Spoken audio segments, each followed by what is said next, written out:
বন্ধুরা, আশা করছি সবাই ভালো আছেন। তো বন্ধুরা, এখন আমি একটা বিষয় নিয়ে কথা বলবো। তো বিষয়টা হলো,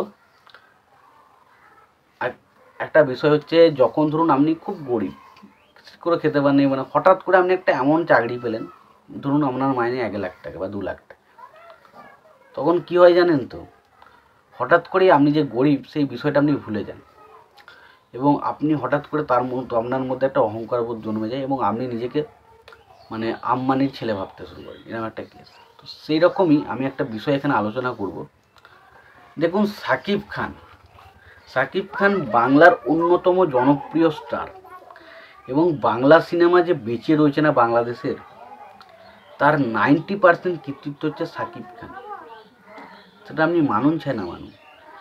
তবে কিছু মানুষজন তাকে নিয়ে নেগেটিভ কথাবার্তা বলা, তাকে নিয়ে নোংরামি করা ছাড়া কিছু বোঝে না।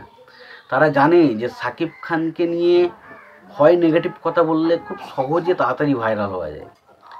তো অ্যাকচুয়ালি আমি একজন অভিনেতার নাম বলবো, সে খুব ভালো মানের একজন অভিনেতা। সে সিনেমা একটা করেছে, শুনছি খুব ভালো। সিনেমাটা আমি দেখিনি, নাম হচ্ছে জাহিদ হাসান।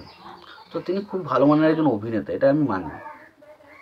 বাট তার যা মন্তব্য, সেটা শোনার পর সত্যি কথা বলছি না, আমার আর সত্যি কথা এই মানুষটার প্রতি সম্মান থাকছে না।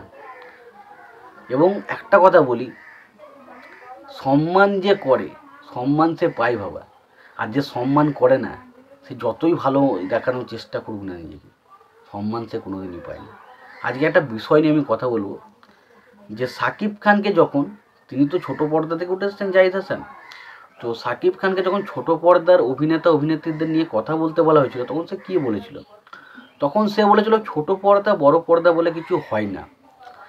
আমার মতে, আপনি যেটা দেখে এন্টারটেন হবেন, যেটা দেখে মজা পাবেন, সেটাই আপনার কাছে ভালো লাগবে। আপনি ছোট পর্দার কাজ দেখছেন নাকি বড় পর্দার কাজ দেখছেন, এটা ম্যাটার করে না।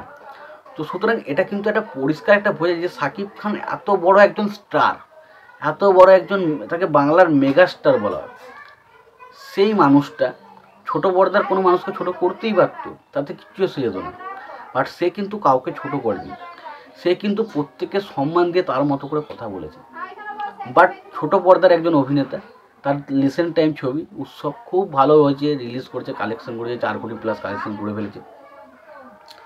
তারপর দেখছি তিনি নাকি মেগাস্টার সাকিব খানের পাশে যে মেগাস্টার কথাটা লেখা থাকে, সেইটা নিয়ে তার একটা বিশাল মানে খুঁত।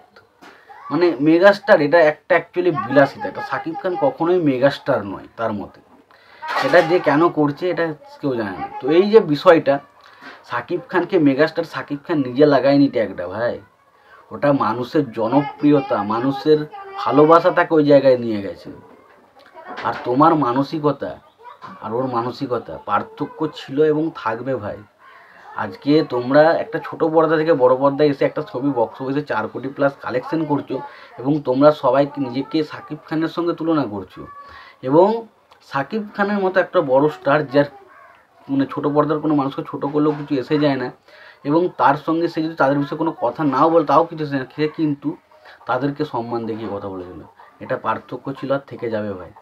তাই নোংরামি করছো করো, কিন্তু একটু বুঝে শুনে করো। কেন সবসময় যে শুধুমাত্র ভাইরাল হব, কেউ নিয়ে কথা বললে দুটো মানুষ কথা বলবে আমাকে নিয়ে, গালাগাল দিলেও যেন আমি ভাইরাল হয়ে, এই যে বিষয়টা, সেই সমস্ত মাথায় চিন্তায় থাকলে তো এরকম হবে।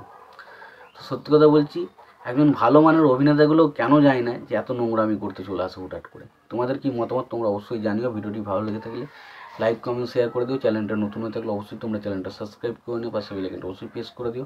ভালো থেকো, সুস্থ থেকো, দেখাচ্ছ পরে ভিডিও।